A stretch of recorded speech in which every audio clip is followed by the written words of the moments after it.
Vítejte u premiérového dílu pořadu Celebrity. Každý týden se podíváme na nějakou naší celebritu, co nám zase provedli a taky co nám píše bulvár. Dneska to bude o naší velké oblíbenkyni Ivetce Bartošové.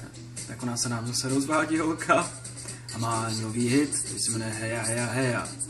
To teda bomba, to vám teda povím. Na Spartakiádě by na to velmi dobře cvičili s Na Spartakiádě by na to velmi dobře cvičili s okruží. Super. Já jsem musel ale Ivetky zastat. Já jsem u ní byl. Musím vám říct, že ona už vůbec jako nejede na chlastu. A prášky to už vůbec nebere.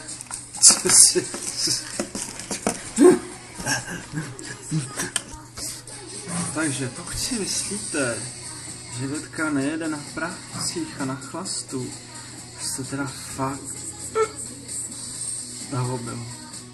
Je růžový prasátka.